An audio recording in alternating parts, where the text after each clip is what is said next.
시청자 여러분 안녕하십니까? VOA 뉴스투데이 시작합니다. 북한이 월드컵 예선전 남북 축구 경기를 관중도 중계도 없이 진행하면서 이에 대한 비판이 이어지고 있습니다. 북한 주민들은 경기 소식을 접하지 못했고 한국 대표팀은 마치 전쟁처럼 경기가 진행됐다고 했죠. 전문가들은 정보와 표현의 자유 문제를 지적하고 있습니다. 김영권 기자가 보도합니다. 지난 15일 평양 김일성 경기장에서 열린 2022 카타르 월드컵 2차 예선 경기를 마치고 귀국한 한국 선수단은 북한 당국의 조치와 경기 운영에 이해할 수 없다는 반응을 보였습니다. 그냥 전쟁 치르듯이 치렀었어요. 경기 자체는 이렇게 치러졌었어요. 경기 자체가 다. 한국 선수단은 숙소인 고려 호텔에서 통신을 할 수 없었고 북한 당국이 호텔 문 앞에도 나가지 못하게 했다고 밝혔습니다. 손흥민 선수는 이번 경기를 기억하고 싶지 않다고 말했습니다. 선수들이 다치지 않고 돌아오는 것만으로도 정말 저는 너무나도 큰 수확이라고 생각할 정도로 경기가 많이 거칠었고요. 심한 욕설도 많이 와갔던 것 같습니다. 별로 기억을 하고 싶지 않아서요. 영국 언론들은 손흥민 선수의 말을 자세히 전하며 평양 경기는 세계에서 가장 이상한 경기였다고 지적했습니다. 손 선수가 부상을 당하지 않은 게 천만다행이라며 북한 당국과 선수들을 강하게 비난하는 네티즌들의 글들도 쏟아졌습니다. 앞서 지아니 인판티노 국제축구연맹 FIFA 회장은声明을 통해 북한 당국의 조치에 실망을 표하며 언론과 표현의 자유 문제를 제기했습니다. 북한의 심각한 표현의 자유 억압 문제는 앞서 토마스 오헤아 퀸타나 유엔 북한인권 특별보고관이 유엔 총회에 제출한 연례 보고서에서도 나타납니다. 북한 정부, 특히 김정은의 여동생 김여정 제1부부장이 이끄는 노동당 선전선동부가 신문과 라디오, 텔레비전, 인터넷을 완전히 통제하면서 기본적인 자유를 광범위하게 억압하고 있다는 겁니다. 인권 전문가도 이번 경기로 인한 북한의 인권 문제를 지적했습니다. 기자들도 못 오게 하고 팬들도 못 오게 하고 북한 주민들까지 경기를 직접 못 보게 하고 이게 완전히 다른 형태 훨씬 더 심각한 위반이죠. 대한축구협회는 북한과 아시아축구연맹, 국제축구연맹에 문제 제기를 검토할 것이라고 밝혔습니다. 국제축구연맹과 아시아축구연맹은 인권 침해는 물론 국제 스포츠 정신과 규범에도 어긋나는 북한 당국의 조치에 어떤 대응을 할지를 묻는 BOE 질문에 아직 답을 하지 않고 있습니다. BOE 뉴스 김영권입니다. 미국 상원 의원들은 미북 실무협상 결렬로 비핵화에 대한 북한의 진정성이 없다는 것이 다시 확인됐다면서 강경한 입장을 보여야 한다고 밝혔습니다. 또 북한이 추가 정상회담을 원한다면 핵시설을 신고하고 미사일 실험을 중단해야 한다고 지적했습니다. 김칸희 기자가 취재했습니다. 상원 외교위 동아태 소위원장인 공화당의 코리 가드너 의원은 미북 실무협상 결렬과 관련해 북한은 여전히 비핵화 약속을 지키지 않으면서 미국 탓을 하고 있다고 지적했습니다. So that North Korea continues to fail in its fulfillment of the promises it has made. And now it seems to be asking the United States to do the very same thing that it's accusing the United States of. 또 비핵화 약속을 했던 북한은 잠수함 발사, 탄도미사일 시험 발사 등 도발을 이어가고 있다면서 북한과 대화하는 것은 좋지만 동시에 미국은 강경한 입장으로 최대 압박 캠페인을 지속해야 한다고 강조했습니다. Well, the United States must continue, I believe, taking a harder stance, and that means the implementation of the maximum pressure doctrine to continue sanctions, whether it's directly on the regime itself or those who aid and abet the regime. 민주당의 잭 리드 상원의원 역시 아직도 북한은 비핵화 조치를 시작하지도 않았다고 지적했습니다. 그러면서 북한이 또 한 번의 정상회담을 원한다면 실무협상을 재개해 투명하게 핵시설을 신고해야 한다고 밝혔습니다. What they have to do is be very open and transparent about their nuclear infrastructure, the weapons, where they're produced, etc., so we can start sort of talking on a time basis of how they denuclearize. 민주당의 크리스 쿤스 상원의원은 트럼프 대통령을 비판했습니다. 트럼프 대통령의 문제 있는 외교 정책 때문에 북핵 문제가 제대로 해결되지 않고 있다는 주장입니다. Look, it'd be constructive for us to have meaningful negotiations. President Trump is engaging in such erratic and unpredictable behavior in foreign policy now that I'm not surprised it's having secondary consequences. 톰 틸리스 공화당 상원의원은 북한이 미사일 시험을 중단하고 군사적 태세를 낮출 것을 촉구했습니다.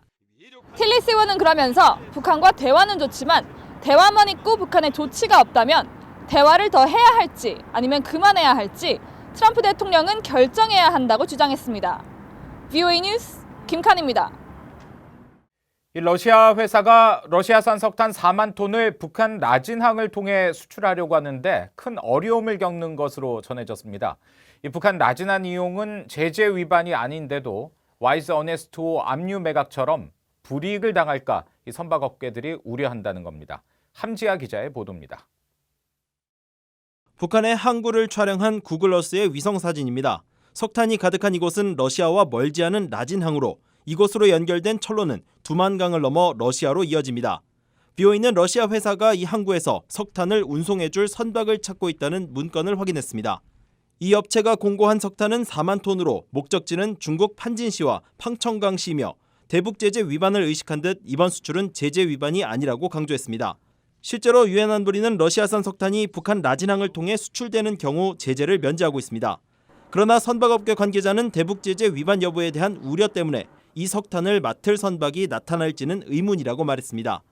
혹시 있을지 모를 불이익 때문에 선뜻 나서는 선박이 없다는 겁니다. 이런 이유 때문에 라진항을 통한 러시아 석탄 수출은 크게 위축됐다고 전문가들은 지적했습니다. 실제로 이번 라진항에서의 러시아산 석탄 수출 시도는 지난 7월 이후 처음이며 새 석탄이 항구에 도착하기까지 적지 않은 시간이 걸렸습니다. 북한 경제 전문가인 윌리엄 브라운 미 조지타운대 교수는 선박업계가 위험 부담을 떠안길 원치 않고 있다고 분석했습니다. The problem for North Korea and for all these shippers is there's been so much undercover illegal work that even legal work is now kind of tainted. 브라운 교수는 러시아 회사가 석탄의 가격을 낮추거나 운임을 높이는 방식으로 수출을 성사시킬 수는 있겠지만 이를 통해 얻을 수 있는 이익이 얼마나 될지는 의문이라고 지적했습니다. VOA 뉴스 함지아입니다. 아프리카의 나이지리아가 북한인 7명을 추방했다고 밝혔습니다. 나이지리아 이민국은 16일 내무장관의 지시에 따라 이같이 조치했다면서 추방된 북한인의 실명을 공개하고 재입국도 영구적으로 금지했다고 밝혔지만 구체적인 추방 사유는 언급하지 않았습니다. 추방된 북한인 7명 중에는 2017년 미 재무부 제재 명단에 오른 북한 고려 남남기업의 대표 리동남이라는 이름도 포함됐지만 같은 사람인지는 확인되지 않았다고 현지 언론은 전했습니다. 유엔 안보리 대북제재 전문가 패널 보고서에 따르면 나이지리아에는 약 200여 명의 북한 노동자들이 정보통신과 의료, 건설 분야 등에서 일하고 있는 것으로 추정됐습니다. 북한에서 결핵치료 사업을 해온 민간단체 유진벨 재단은 북한 당국이 지난해와 달리 결핵진단 프로그램을 평양 외부 지역으로까지 확대할 수 있게 해줬다고 밝혔습니다. 지난달 2일부터 24일까지 북한을 방문한 재단 측은 17일 서울에서 진행한 설명회에서 이 기간에 약 700명의 신규 환자를 다재내성 결핵 프로그램에 등록해 진료에 들어갔으며 현재 1,800명의 환자가 치료를 받고 있다고 설명했습니다. 스티븐 린튼 유진벨 재단 회장은 결핵 같은 전염병은 아프리카 돼지열병보다 훨씬 무서운 병이라고 말하고 내년 6월이면 북한의 결핵 치료제가 재고가 바닥난다며 한국의 민간 차원의 지원을 촉구했습니다.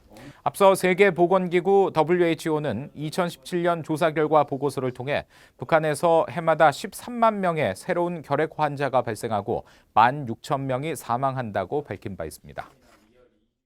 북한에서 활동하는 유엔 기구들의 협의체 유엔 국가팀은 북한 내 주민 수백만 명이 처한 상황은 여전히 암울하며 그들이 잊혀져서는 안 된다고 밝혔습니다. 유엔 국가팀은 17일 북한의 현재 인도주의 상황을 묻는 VOA의 질문에 북한 주민 40% 이상이 영양실조를 겪고 깨끗한 물을 마실 수 없다면서 이같이 답했습니다. 특히 어린이 5명 가운데 1명은 나이에 비해 키가 작은 발육부진 상태로 이들의 신체와 인지 발달에 대한 손상이 평생 지속된다고 지적했습니다. 로버트 에이브럼스 주한미군 사령관 겸 유엔군 사령관은 유엔사를 작전사령부 형태로 만들려 한다는 일각의 주장에 대해 가짜 뉴스라고 일축했습니다. 한국육군본부와 국가전략연구원이 17일 개최한 국제토론회에 참석한 에이브럼스 사령관은 기조 강연에서 유엔사 재활성화 움직임이 미국의 인도태평양 전략과 관련이 있느냐는 질문에 오해 여지 없게 분명하게 말하고 싶다며 그런 비밀 계획 같은 것은 없으며 그것은 가짜 뉴스라고 답했습니다. 최근 한국 내에서는 유엔사의 참모 조직 확대 편성 등이 미한 간 전시 작전 통제권 전환 이후 미한 연합 사령관 자리를 한국군 대장에게 넘기는 대신 유엔사의 역할과 기능을 확대하려는 의도라는 논란이 불거졌습니다. 이상으로 VOA 뉴스투데이 마칩니다. 함께해 주신 여러분 고맙습니다.